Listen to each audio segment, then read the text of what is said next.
We're back with Bedtime Stories, Grownup Edition, Concrete Jungle, Part 7. When we left off, Angela found out that Q is living with his parents in Fort Worth.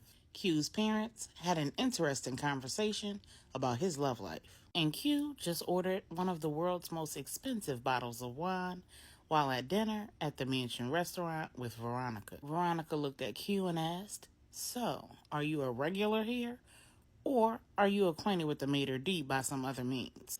Q said, "I'm definitely not a regular here. Let's just say he had a problem and he hired me to solve it. Because of the nature of my job, I'm on the road more often than I'm home. Since I'm building a house, I really didn't see a need in me renting or leasing a place for me to stay at 1 or 2 nights a week. So I'm crashing with my parents temporarily.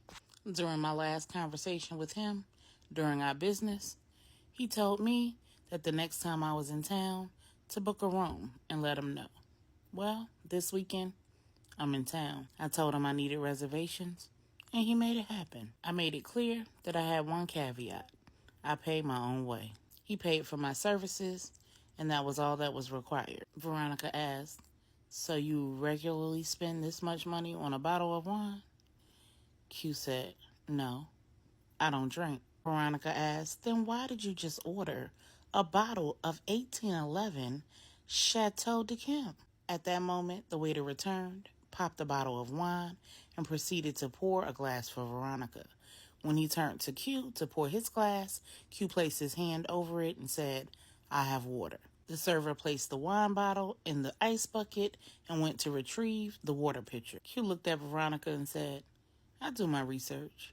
If a woman loves wine and you're taking her on a date, you take her to the restaurant that serves the best wine." Veronica picked up her wine glass, took a demure sip, looked at Q and asked, "Who are you?" Q took a moment and replied, "Wrong question." The server returned, filled up both of their water glasses, handed them menus, and departed. Veronica raised one eyebrow, and Q said, "The most important component of the human soul isn't who we are. It's not what we do, and it's definitely not what we have. The most important part of our identity is whose we are."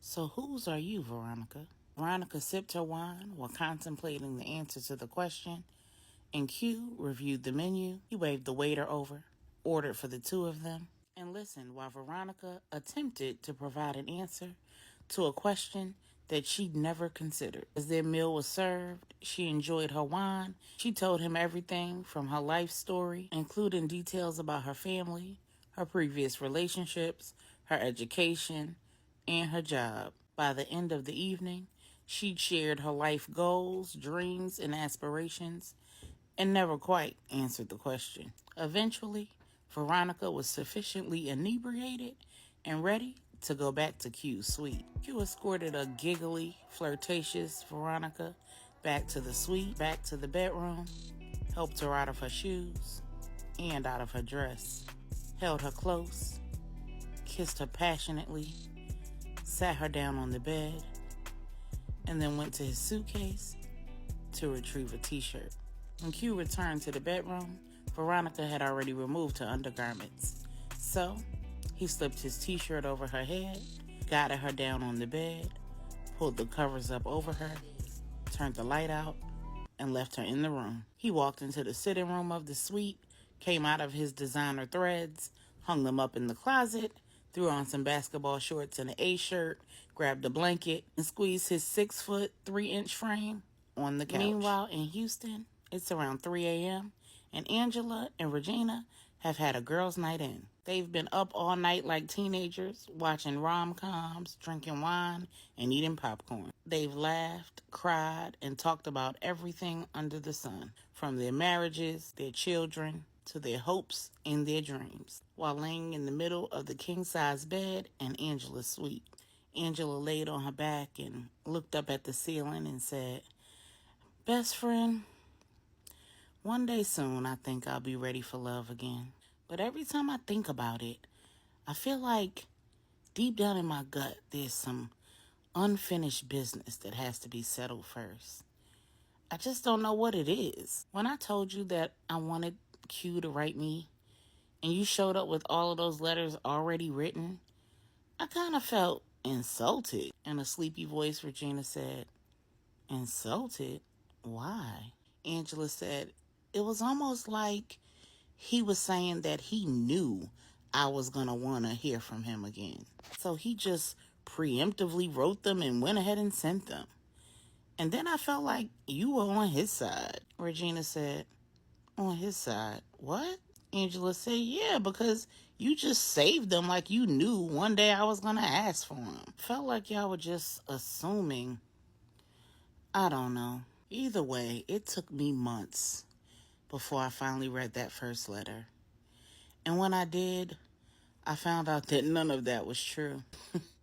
Angela chuckled and said, Can you imagine?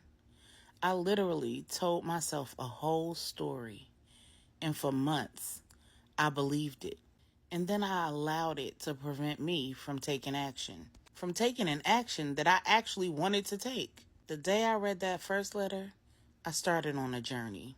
A journey to understand how our thoughts fuel our emotions and how those emotions give power to our actions, and how those actions may or may not serve us or the greater good. After a few months of introspection and educating myself on the topic, I finally knew the direction that God wanted me to go in as far as ministry. And then, 2 months ago, Tanya told me that they needed someone to lead a women's ministry in the Salvation Center of Dallas.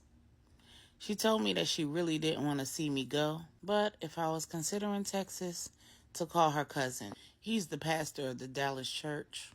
Apparently, he told her that they were in need of a leader for their women's ministry after she told him about the work that I've been doing with our women's ministry in Denver. He told her that he'd been praying and asking God to lead someone to the ministry to work with the women in the exact area that I'd been working on.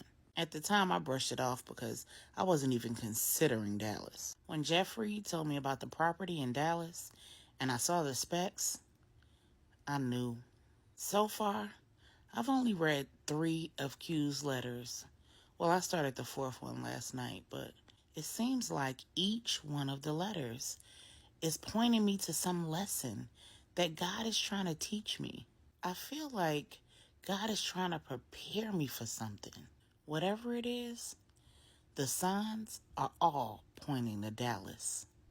And this time around, I'm not ignoring them. Angela looked over at Regina while saying, Say something. Then she chuckled, realizing that Regina had fallen asleep. Sis was knocked out, drooling, still had the wine glass in her hand, and was nearly about to spill it in the bed. Angela shook her head, took the wine glass, got out of the bed, sat it on the nightstand, pulled out letter number 4, sat down in the sitting area of the hotel suite, pulled a blanket up, and started reading where she left off.